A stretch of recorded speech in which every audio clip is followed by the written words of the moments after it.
بسم الله الرحمن الرحيم ياسين والقرآن الحكيم إنك لمن المرسلين على صراط مستقيم تنزيل العزيز الرحيم لتنذر قوما ما أنذر آباؤهم فهم غافلون لقد حق القول على أكثرهم فهم لا يؤمنون إنا جعلنا في أعناقهم أغلالا فهي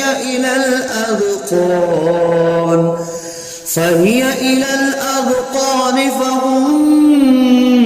مقمحون وجعلنا من بين أيديهم سدا ومن خلفهم سدا فأغشيناهم فهم لا يبصرون وسواء عليهم أأنذرتهم أم لم تنذرهم لا يؤمنون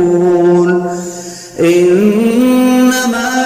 تنذر من اتبع الذكر وخشي الرحمن بالغيب فبشره بمغفرة وأجر كريم إنا نحن نحيي الموتى ونكتب ما قدموا وآثارهم وكل شيء أحصيناه في إمام مبين واضرب لهم مثلا أصحاب القرية إذ جاءها المرسلون إذ أرسلنا إليهم اثنين فكذبوهما فعززنا بثالث فقالوا إنا إليكم مرسلون قالوا ما أنتم إلا بشر مثلنا وما أنزل الرحمن من شيء إن أنتم إلا تكذبون قالوا ربنا يعلم إنا إليكم لمرسلون وما علينا إلا البلاغ المبين قالوا إنا تطيرنا بكم لئن لم تنتهوا لنرجمنكم وليمسنكم منا عذاب أليم قالوا طائركم معكم أئن ذكرتم بل أنتم قوم مسرفون وجاء أقصى المدينة رجل يسعى قال يا قوم اتبعوا المرسلين اتبعوا من لا يسألكم أجرا وهم مهتدون وما لي لا أعبد الذي فطرني وإليه ترجعون أأتخذ من دونه آلهة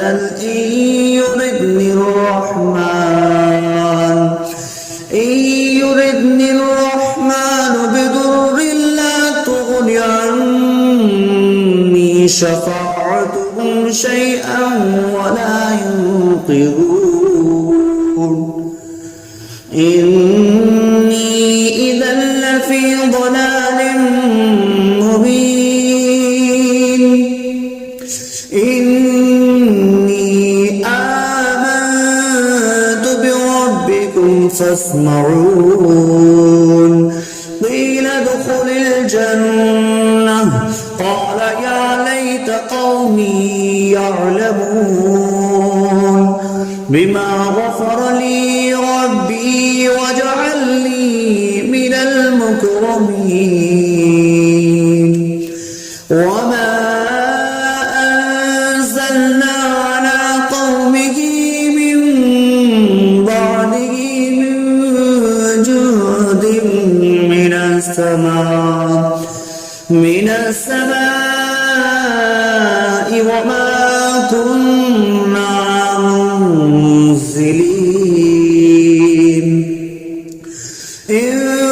كانت إلا صيحة واحدة فإذا هم خامدون يا حسرة على العباد ما يأتيهم من رسول إلا كانوا به يستهزئون ألم يروا كم أهلكنا قبلهم من القرون أنهم إليهم لا يرجعون وإن كل لما جميع لدينا محضرون وآية لهم الأرض الميتة أحييناها وأخرجنا منها حبا فمنه يأكلون وجعلنا فيها جنات من نخيل وأعناب وفجرنا فيها من العيون ليأكلوا من ثمره وما عملته أيديهم أفلا يشكرون سبحان الذي خلق الأزواج كلها مما تنبت الأرض ومن أنفسهم ومما لا يعلمون وآية لهم الليل نسلخ منه النهار فإذا هم مظلمون والشمس تجري لمستقر لها ذلك تقدير العزيز العليم والقمر قدرناه منازل حتى عاد كالأرجون القديم لا الشمس ينبغي لها أن تدرك الكمال الليل سابق النهار وكل في فلق يسبحون وآية لهم أنا حملنا ذريتهم في الفلك المشحون وخلقنا لهم من مثله ما يركبون وإن نشأ نغرقهم فلا صريخ لهم ولا هم ينقذون إلا رحمة منا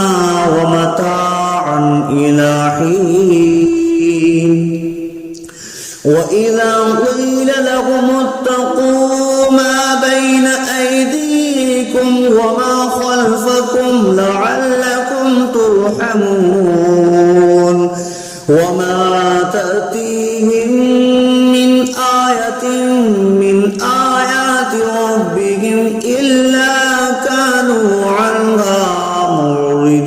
معرضين وإذا قيل لهم أنفقوا مما رزقكم الله قال الذين كفروا للذين آمنوا أنطعم من لو يشاء الله أطعمه إن أنتم إلا في ضلال مبين ويقولون متى هذا البعد إن كنتم صادقين ما ينظرون إلا صيحة واحدة تأخذهم وهم يخصمون فلا يستطيعون توصية ولا إلى أهلهم يرجعون ونفخ في الصور فإذا هم من الأجداث إلى ربهم ينسلون قالوا يا ويلنا من بعثنا من مرقدنا هذا ما وعد الرحمن وصدق المرسلون إن كانت إلا صيحة واحدة فإذا هم جميع لدينا محضرون فاليوم لا تظلم نفس شيئا ولا تجزون إلا ما كنتم تعملون إن أصحاب الجنة اليوم في شغل فاكهون هم وأزواجهم في ظلال على الأرائك متكئون لهم فيها فاكهة ولهم ما يدعون سلام قولا من رب رحيم وامتازوا اليوم أيها المجرمون ألم أعهد إليكم يا بني آدم ألا تعبدوا الشيطان إنه لكم عدو مبين وأن اعبدوني هذا صراط مستقيم ولقد أضل منكم جبلا كثيرا أولم تكونوا تعقلون هذه جهنم التي كنتم اصلوها اليوم بما كنتم تكفرون اليوم نختم على أفواههم وتكلمنا أيديهم وتشهد أرجلهم بما كانوا يكسبون ولو نشاء لطمسنا على أعينهم فاستبقوا الصراط فأنى يبصرون ولو نشاء لمسخناهم على مكانتهم فما استطاعوا مضيا ولا يرجعون ومن نعمره نكسه في الخلق أفلا يعقلون وما علمناه الشعر وما ينبغي له إن هو إلا ذكر وقرآن مبين لينذر من كان حيا ويحق القول على الكافرين أولم يروا أنا خلقنا لهم مما عملت أيدينا أنعاما فهم لها مالكون وظللناها لهم فمنها ركوبهم ومنها يأكلون ولهم فيها منافع ومشارب أفلا يشكرون واتخذوا من دون الله آلهة لعلهم ينصرون لا يستطيعون نصرهم وهم لهم جند محضرون فلا يحزنك قولهم إنا نعلم ما يسرون وما يعلنون أولم يرى الإنسان أنا خلقناه من نطفة فإذا هو خصيم مبين وضرب لنا مثلا ونسي خلقه قال من يحيي العظام وهي رميم قل يحييها الذي أنشأها أول مرة وهو بكل خلق عليم الذي جعل لكم من الشجر الأخضر نارا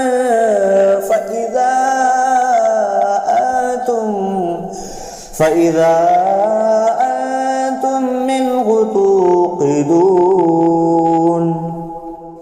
أوليس الذي خلق السماوات والأرض بقادر على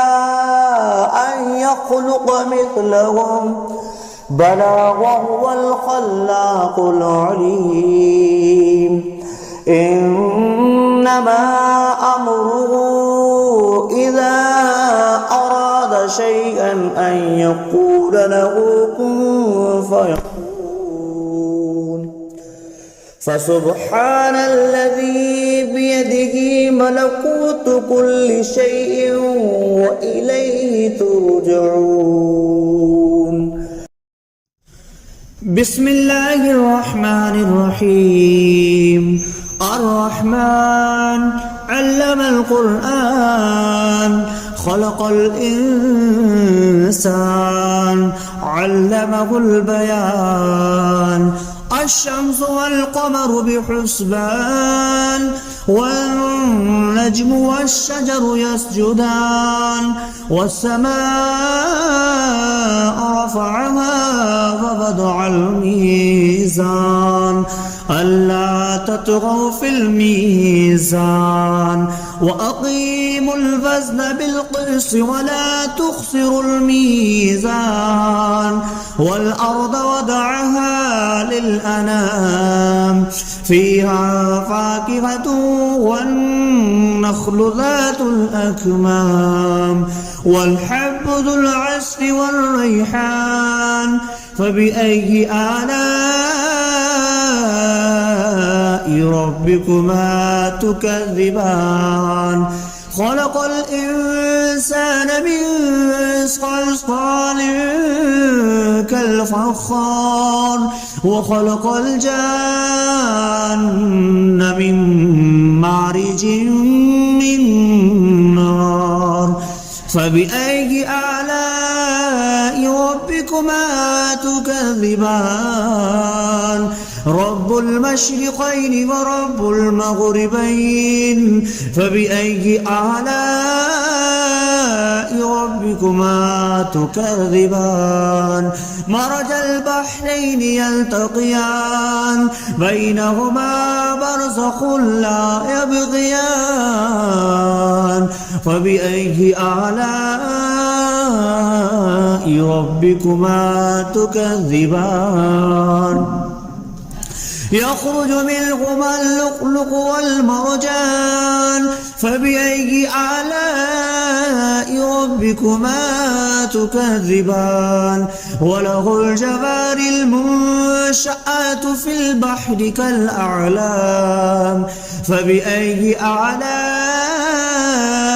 ربكما تكذبان كل من عليها فان ويبقى وجه ربك ذو الجلال والإكرام فبأي آلاء ربكما تكذبان يسأله من في السماوات والأرض كل يوم هو في شأن فبأي آلاء ربكما تكذبان سنفرغ لكم أيها الثقلان فبأي آلاء ربكما تكذبان يا معشر الجن والإنس إن استطعتم أن تنفذوا من أقطار السماوات والأرض فانفذوا لا تنفذون إلا بسلطان فبأي آلاء ربكما تكذبان يرسل عليكما شواظ من نار ونحاس فلا تنتصران فبأي آلاء ربكما تكذبان فإذا انشقت السماء فكانت وردة كالدهان فبأي آلاء ربكما تكذبان فيومئذ لا يسأل عن ذنبه إنس ولا جان فبأي آلاء ربكما تكذبان يعرف المجرمون بسيماهم فيؤخذ بالنواسي والأقدام فبأي آلاء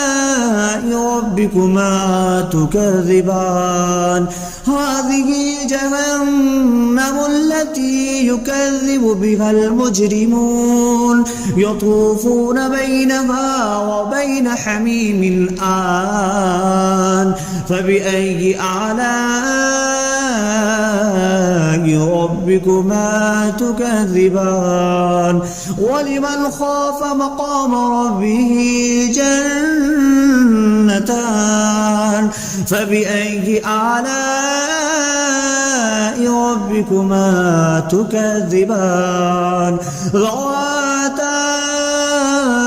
أفنان فبأي آلاء ربكما تكذبان فيهما عينان تجريان فبأي آلاء ربكما تكذبان فيهما من كل فاكهة زوجان فبأي آلاء ربكما تكذبان متكئين على فرش بطائنها من استبرق وجنى الجنتين دان فبأي آلاء ربكما تكذبان فيهن قاصرات الطرف لم يطمثهن إنس قبلهم ولا جان فبأي آلاء ربكما تكذبان كأنهن الياقوت والمرجان فبأي آلاء ربكما تكذبان هل جزاء الإحسان إلا الإحسان فبأي آلاء ربكما تكذبان ومن دونهما جنتان فبأي آلاء ربكما تكذبان مدهامتان فبأي آلاء ربكما تكذبان فيهما عينان نضختان فبأي آلاء ربكما تكذبان فيهما فاكهة ونخل والرمان فبأي آلاء ربكما تكذبان فيهن خيرات حسان فبأي آلاء ربكما تكذبان حور مقصورات في الخيام فبأي آلاء ربكما تكذبان لم يطمثهن إنس قبلهم ولا جان فبأي آلاء ربكما تكذبان متكئين على رفرف خضر وعبقري حسان فبأي آلاء ربكما تكذبان تبارك اسم ربك ذي الجلال والإكرام.